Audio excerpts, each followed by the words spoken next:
Thursday, the 6th of September 2012, Dallas, Texas.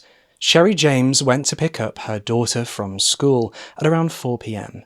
She texted her daughter to let her know that she was outside, to which her daughter replied by saying that she'd be out soon.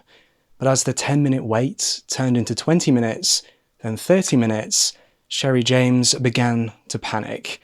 She decided to go into the school to see what the holdup was, but her daughter was nowhere to be found. And in a tale of heartbreak, fake social media profiles and lies, let's discuss the case of Shania Gray. People say Ted Bundy didn't show any emotion. I showed emotion.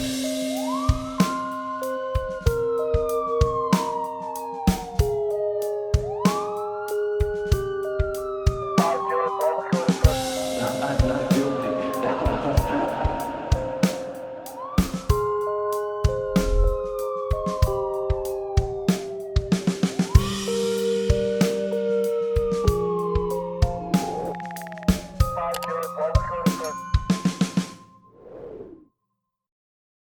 The following episode is not suitable for those under the age of 13. Viewer discretion and parental guidance is advised. Before we delve deep into this case, I'd just like to thank Magellan TV for sponsoring this episode. Now, I'm sure you've heard of Magellan TV before, especially on my channel, and it's not without good reason. Magellan TV is my absolute go-to for all of my documentary needs. With a wide range of documentaries from space, nature to true crime, and with 4K at no extra cost, it's the perfect place to wind down after a long day while learning something new. Magellan TV actually adds between 15 to 20 hours of brand new content every single week, so if you're worried about running out of true crime content to watch, worry no more. I've just watched What Happened to Holly Bartlett, which is a documentary that explores the case of Holly. Through computer animation, dramatic recreations, and interviews, Peter Parsons explores what happened to Holly Bartlett, a blind graduate student who was found under the McKay Bridge. Be sure to use the link at the top of the description or the link in the pinned comments and use your 1-month free trial to go watch What Happened to Holly Bartlett, and once you've finished it, deep dive into Magellan TV's extensive true crime collection. As I said before, new documentaries like What Happened to Holly Bartlett are added to Magellan TV weekly, so don't sleep on this offer. Grab your 1-month free trial using the links below, and thank you to Magellan TV for constantly supporting this channel and making content like this video possible. I also want to quickly note that over on my Twitch channel, we dive deep into cases like this every single Friday. So over on my Twitch channel, I live stream true crime deep dives every Friday at 6 p.m. UK time, which is 1 p.m. Eastern Standard Time and 10 a.m. Pacific Standard Time. We sometimes spend 3 to 6 hours together exploring cases like this on stream live. So if that sounds like something you'd be interested in taking part in, then be sure to head over to twitch.tv/joshmiles, hit that little heart button and follow me over there. It's absolutely free and it's a great way for us to connect and chat in a more laid-back setting. We're trying to get to 1,000 followers over there, so I appreciate all of your support. Now, back to the case.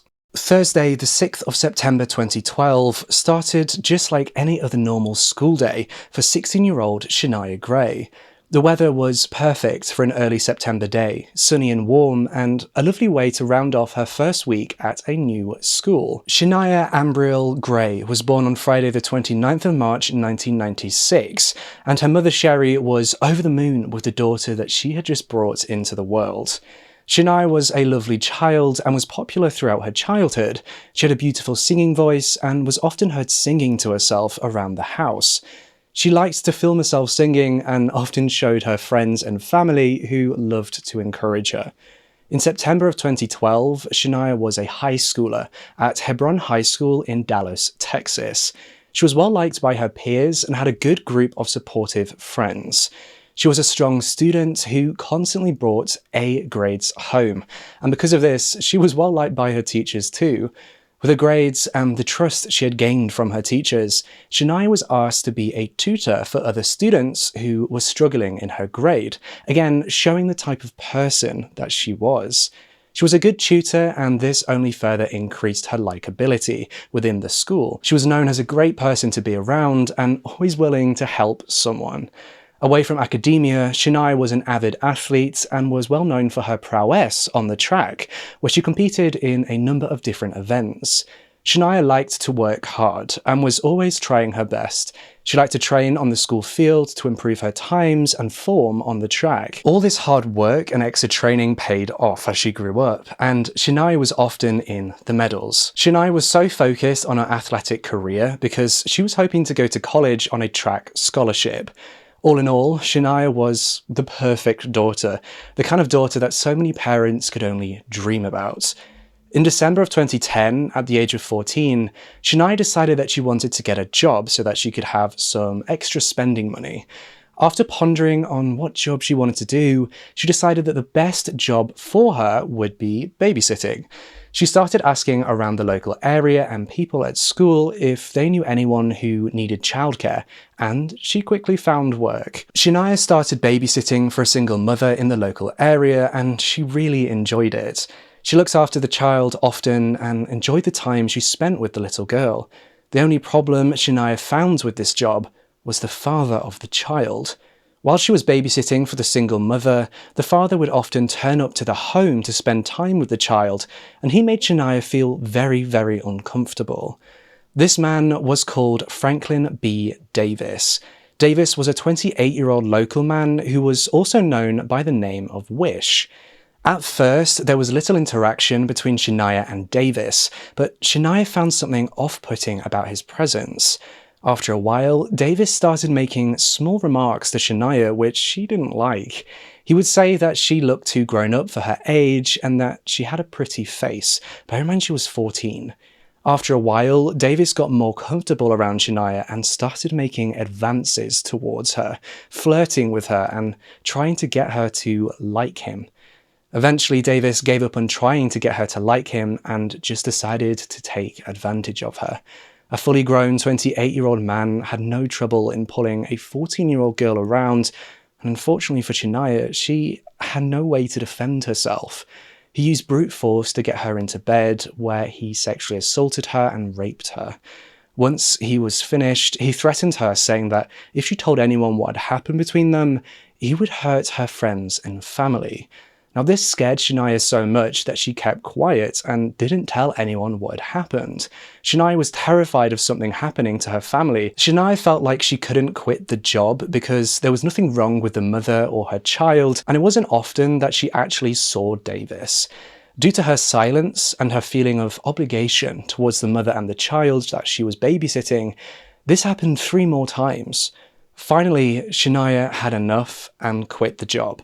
She felt bad letting the mother down, but she couldn't bear to put herself in Davis's path anymore, and the only way to prevent this was to stop working for the family. After quitting the babysitting job, Shania's mother asked her why she didn't want to babysit for the mother anymore, as she had always said that she enjoyed looking after the young girl.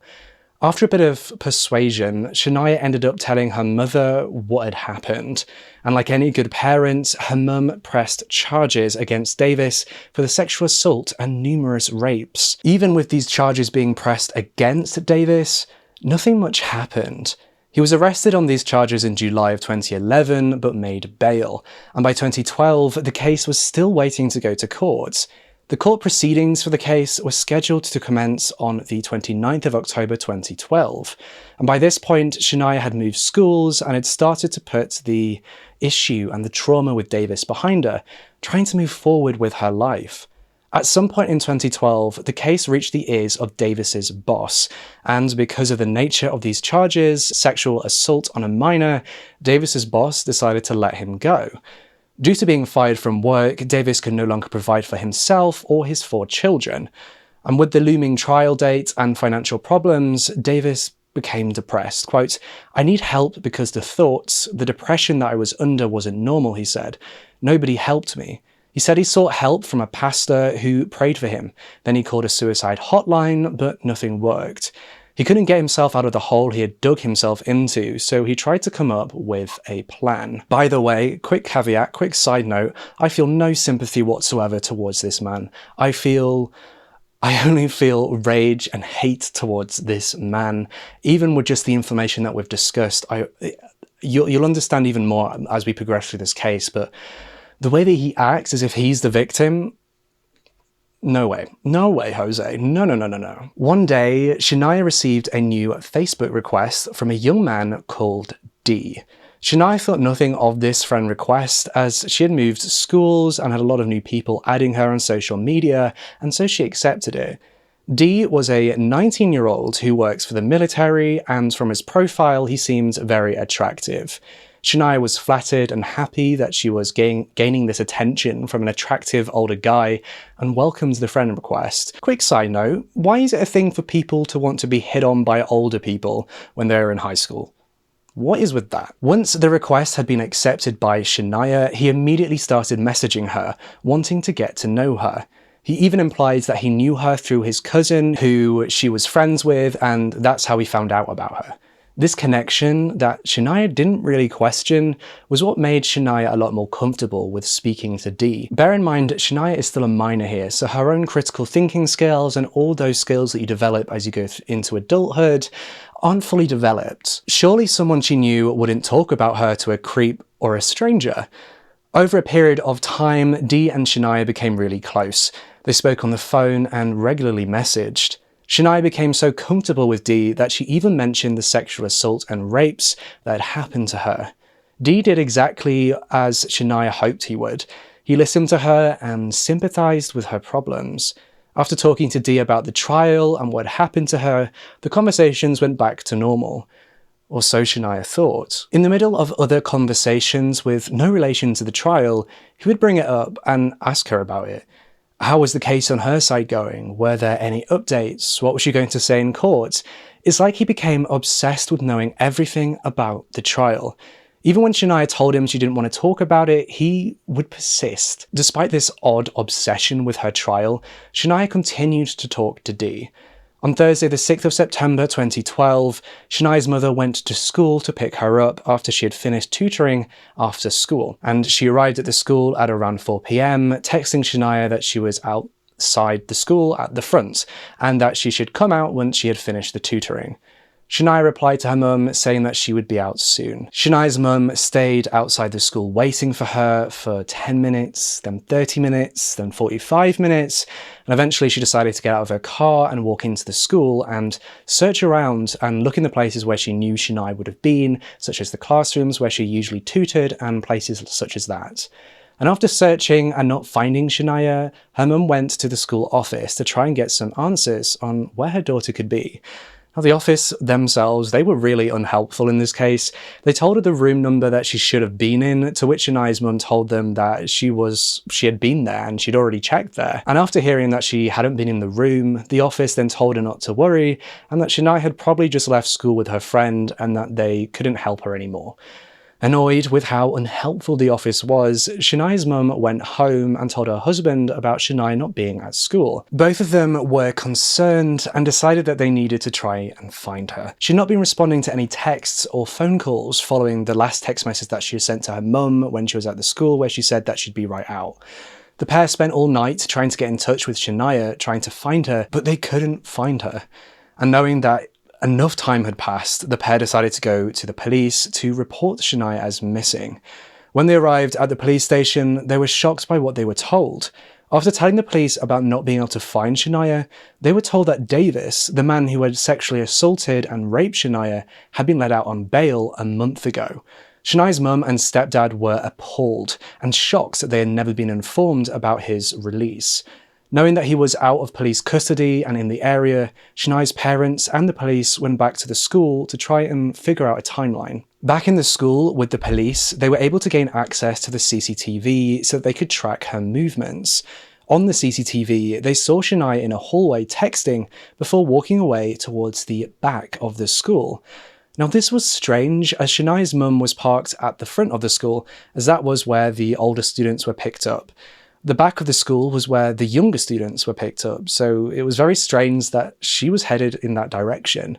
Shania's parents went back to the police station and ended up being interrogated about their whereabouts and what they were doing at the time of Shania's disappearance. Annoyed by the notion that they had anything to do with her disappearance, Shania's parents asked the police why they weren't out there looking for the man that sexually assaulted Shania. The The police in the interrogation room were confused. They didn't know that there was an open investigation involving Shania. Somehow within the station, the information wasn't shared with everyone, or there was some form of miscommunication that there was an open case with Shania and somebody who'd been let out on bail who has sexually assaulted and raped her. How can the officers involved in a missing child's case not know about an open sexual assault case involving the same child? After hearing about this, the police immediately got in contact with Davis, and when the phone was picked up, his wife was the one who answered. The police then sent a squad over to his last known residence and waited for him to leave the house.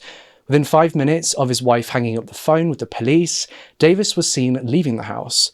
The police who were there asked him to come in for questioning, which he did. When he arrived at the police station, Davis kicked up a fuss about the sexual assault case. He tried to persuade the police that the case didn't need to go to court because Shania had been lying and that nothing had happened. He demanded that the police look at his phone and read the text messages that Shania had sent to him. He was adamant that these texts would prove that he was innocent and that Shania, had been lying. When the detectives looked through his phone, they found an app which allowed the user to create fake texts to make it look like a genuine conversation. Davis had created an entire conversation thread where Shania admitted to lying about him sexually assaulting her and that she was sorry for all the trouble she had caused in his life. After realizing that his plans were not going to fool the police, Davis eventually gave up. And so, on Saturday the 8th of September 2012, 2 days after Shania went missing, Davis confessed to killing her. He told the police that he picked her up from school on Thursday the 6th of September and then drove away. He had befriended her on social media using a fake profile, the profile going by the name D, and this was how he got Shania to meet him outside the back of the school.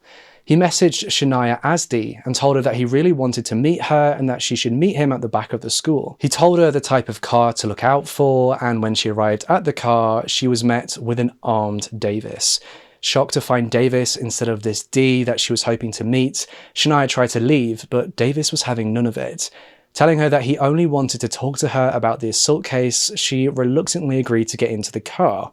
He subsequently locked her in the car and then he drove away from the school. And as they were driving away, Shania noticed a pistol that was in the car and asked Davis if he planned to hurt her, and he told her no. Davis drove out to a trailhead at Valley View in Irving Park and then proceeded to get Shania out of the car.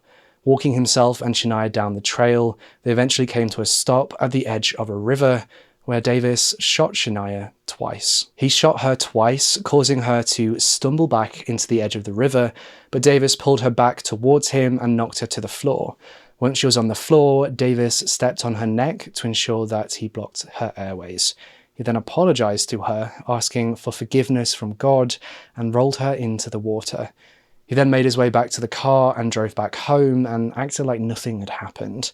In the interrogation room, when he was asked about killing Shania, Davis told the police, quote, "It wasn't me who actually came out. It was like a light switch. Once it hit, a dark side came out of me."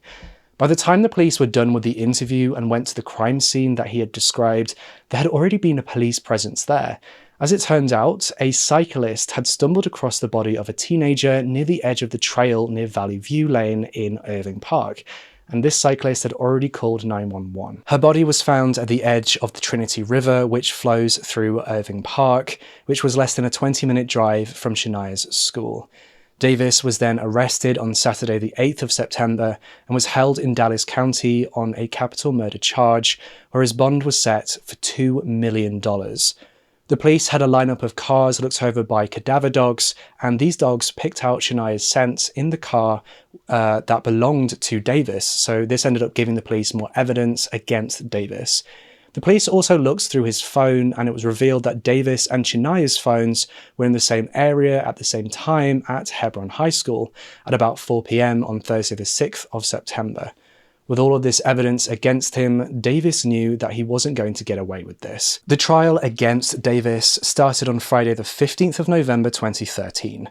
During the trial, Davis's defense attorneys tried to sway the jury by stating that he didn't know any better. Davis grew up in a, quote, American urban nightmare. He was surrounded by violence and lived in an unsavory and, quote, drug-ridden area of St. Louis. Davis and his siblings were neglected by their mother, and they never really knew their father. Adding further to their difficult childhood, their grandfather molested them as children. Then in 1997, when Davis was 14, his mother was raped and murdered, leaving himself and his siblings to fend for themselves. Quote, "It would have been better if those children had been raised by wolves." When Davis was on the stand, he pleaded to the judge, saying that he didn't mean to kill Shania. Quote, "I was fighting demons. It was like a different person was in me. It wasn't me." He made himself out to be desperate, trying to figure out how to live when he had been fired from his job due to the sexual assault charges that he was responsible for. He was the one that decided to rape and sexually assault Shania. Well, if it isn't the consequences of your own actions there, Davis. And again, as I said earlier, he really tries to make himself out to be this victim in this case, as if everyone should pity him and empathize with him. It doesn't matter what his past was, what his history was, what his past traumas were. That's no excuse for what he did in any way, shape or form. There are so many people in this world who have experienced far worse traumas and far more difficult scenarios and upbringings who have become amazing people, who haven't gone out and decided to rape a minor and then murder her. Davis is just trying to find excuse after excuse to get away with what he did. He just doesn't want to face up to his own actions. During the trial, it was made known that Davis had used an app on his phone to send himself those fake texts from Shania in which Shania had been denying the sexual assault and rape allegations. Davis made those texts look like they came from Shania's phone, and he, as we said, he tried to use those to defend himself during his interrogation. When he was asked about these texts and his need to talk to Shania, he stated, quote, "I needed to get some kind of evidence, some kind of proof myself to show I did not have sex with her and that she's lying." Davis was also found to have been talking to Shania through social media using the fake account where he posed as the 19-year-old D. On Saturday, the 16th of November 2013, after a trial that lasted 2 days, the jury returns their verdict after less than an hour of deliberation, and the jury found Davis guilty.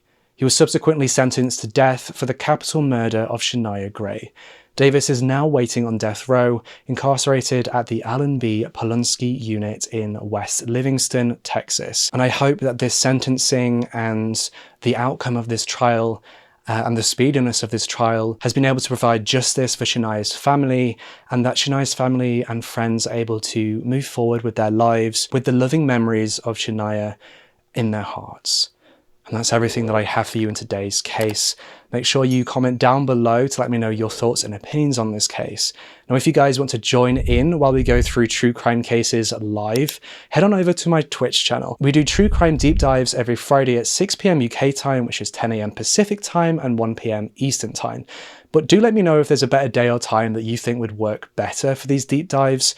Don't hesitate to let me know in the comments down below. I'm trying to find a time and a day that works for everyone so everyone can tune in. We don't just do true crime deep dives though. Every Monday, Wednesday and Sunday at 10 p.m. UK time, which is 2 p.m. Pacific time and 5 p.m. Eastern time, we hang out together and play games like Animal Crossing, Stardew Valley, Pokemon and Minecraft. So don't miss out. Head on over to twitch.tv/JoshMiles and hit that little heart button to follow me over there for free. We're trying to get to 1,000 followers over there, so I would super appreciate all of your support. We also do charity live streams, and in the last charity live stream, I was live for 13 hours, and we managed to raise $750 for the DNA Dough project. So thank you to everyone who joined me on that charity live stream. I'm trying to do one every month, so I'll let you guys know the February charity live stream and the details about that. You can find a link in the description and in the pinned comment. Thank you to Magellan TV for sponsoring this episode. Make sure to go grab your 1 month free trial today using the links at the top of the description or the links in the pinned comment. Be sure to subscribe to this channel if you want to see more true crime content just like this episode, and hit that bell icon to be notified whenever I upload a brand new true crime video. And with all that being said, I'll see you in the next episode. A special thank you to all of my Patreon members for helping keep this channel afloat, but especially thank you to my lead investigators for all of your support. If you'd like to support this channel for less than $5 a month, then head on over to patreon.com/itsjoshuamiles. For less than $5 a month, you'll get early access to videos and access to scripts and also polls on cases. Do you want more Joshua Miles content? Do you want to hang out with me live, play chill games, and discuss true crime with me? Then guess what? You can. Just jump over to twitch.tv/Josh Miles and hit that cheeky little follow button where I stream every Monday, Wednesday, Friday, and Sundays at 9 PM UK time. We hang out on stream whenever a new true crime video goes live, where we'll talk about the case that's in the new video and just kind of hang out. It's like Joshua Miles after hours. Follow me on Twitch. You can join our little community for free. You can find a link at the top of the description and in the pinned comments. If you or someone you know has been affected by issues covered in our programming, including this episode, then please use the link in the description for information, advice, and support.